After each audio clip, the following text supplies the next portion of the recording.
Nama saya Tiara Indah Cahaya dari kelas A1 Sekolah Tinggi Ilmu Manajemen.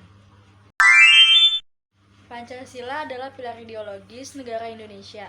Pancasila dalam kedudukannya sebagai dasar negara yang sebagaimana kepribadian bangsa, bahkan dalam proses terjadinya terdapat berbagai macam terminologi yang harus kita deskripsikan secara objektif.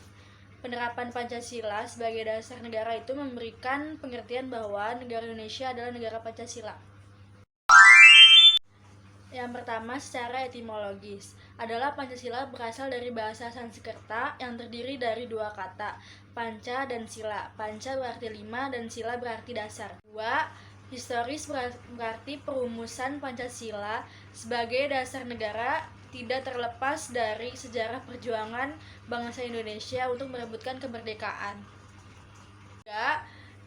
Terminologis dapat diartikan sebagai 5 prinsip dasar negara. Pasca kemerdekaan RI pada 17 Agustus 1945, keesokan harinya PPKI memutuskan sidang sarana untuk melengkapi alat-alat kelengkapan negara yang telah merdeka. Yang pertama, Pancasila sebagai pedoman hidup.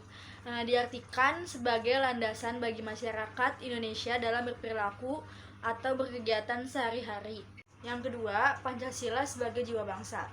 Pancasila sebagai jiwa bangsa lahir bersamaan dengan adanya bangsa Indonesia, yaitu pada zaman Sriwijaya dan Majapahit. Hal ini diperkuat oleh Profesor Mr. Abdul Ghaffar Pringgodikdo dalam tulisannya tentang Pancasila. Yang ketiga, Pancasila sebagai kepribadian bangsa. Pada fungsi ini, Pancasila diwujudkan dalam sikap mental dan tingkah laku serta perbuatan yang dimaksud adalah bangsa Indonesia mempunyai ciri khas yang membedakannya dengan bangsa lain. Yang keempat, Pancasila sebagai cita-cita dan tujuan bangsa Indonesia. Cita-cita luhur negara Indonesia sebagaimana dimuat dalam pembukaan Undang-Undang Dasar 1945 yang merupakan penuangan jiwa Pancasila.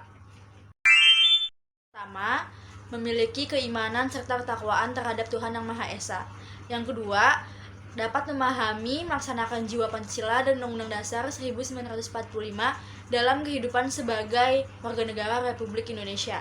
Yang ketiga, menguasai pengetahuan atau pemahaman tentang beragama, masalah dasar kehidupan, bermasyarakat, dan bernegara yang hendak diatasi dengan penerapan pemikiran yang berlandasan Pancasila dan Undang-Undang Dasar 1945. Yang keempat, memupuk sikap dan perilaku yang sesuai dengan nilai atau norma Pancasila sehingga mampu menanggapi perubahan yang terjadi dalam keterpaduan iptek dan pembangunan Pancasila. Saya ucapkan terima kasih.